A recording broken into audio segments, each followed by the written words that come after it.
혹시 지금 빚 때문에 정말 막막하신가요? 오늘은요, 8천만 원이 넘는 빚을 법의 도움으로 해결한 실제 사례를 한번 같이 보면서 어떻게 재정적으로 다시 일어설 수 있는지 그 길을 한번 따라가 보겠습니다. 8,243원, 7,449원.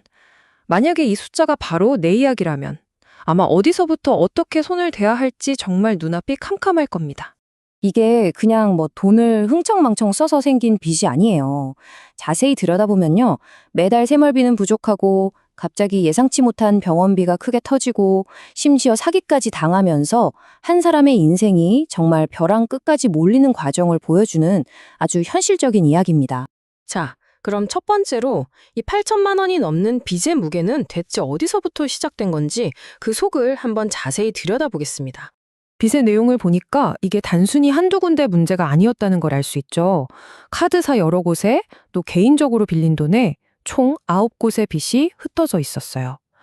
상황이 이렇게 복잡하니까 혼자서는 해결하기가 거의 불가능했던 거죠. 이렇게 도저히 감당할 수 없는 빚의 무게에 짓눌려 있을 때 법이 우리에게 하나의 길을 열어주는데요. 바로 개인회생이라는 제도입니다. 이게 과연 뭘까요? 핵심은 이겁니다. 개인회생이라는 게 무슨 빚을 그냥 없애주는 마법 같은 게 아니고요. 법원의 관리하에 3년 동안 내가 정말 갚을 수 있는 만큼만 성실하게 갚으면 남은 빚은 법적으로 면제해줘서 새로운 출발을 할 수 있게 돕는 아주 현실적인 재기 프로그램이라고 보시면 돼요. 자, 그럼 이제 좀 추상적인 개념 말고 실제 이 사례자의 숫자를 보면서 이 제도가 구체적으로 어떻게 적용되는지 한번 살펴보겠습니다. 법원은 먼저 이분의 한 달 평균 소득 200만 원에서 계산을 시작합니다. 근데 당연히 이 돈을 전부 빚 갚는 데 쓰라고 하진 않겠죠. 사람이 살아야 하니까요. 법적으로 보장된 최소한의 생활비는 먼저 딱 떼어놓습니다.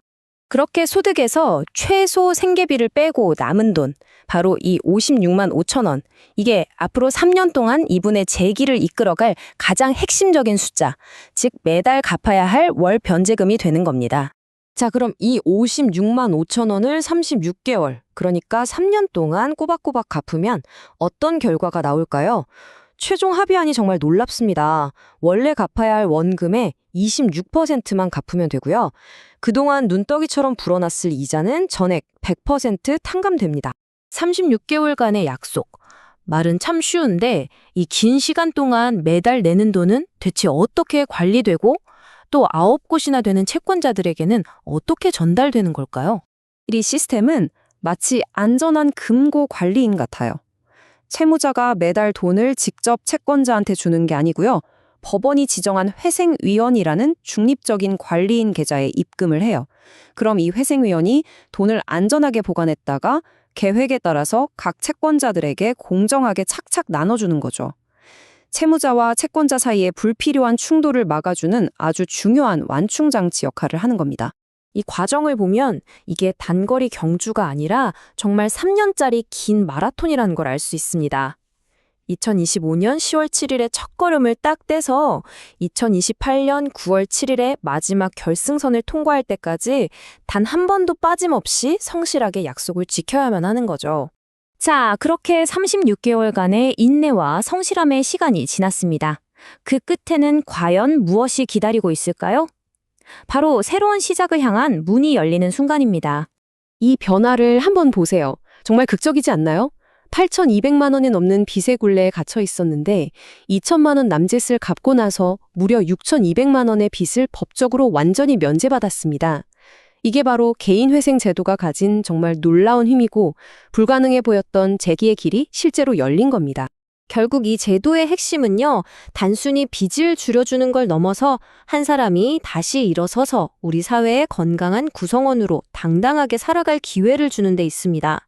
숫자를 넘어서 그 뒤에 있는 사람을 보는 것, 그게 바로 개인회생의 진짜 목표인 셈이죠. 이 사례를 쭉 따라오다 보면 우리에게 이런 질문이 남습니다. 한 개인에게 두 번째 기회를 주는 것, 물론 정말 중요하죠. 하지만 그 과정에서 돈을 빌려준 채권자가 감수해야 하는 손실, 그리고 우리 금융 시스템 전체의 안정성 사이에서 우리는 어떻게 현명한 균형점을 찾아야 할까요? 여러분의 생각은 어떠신가요?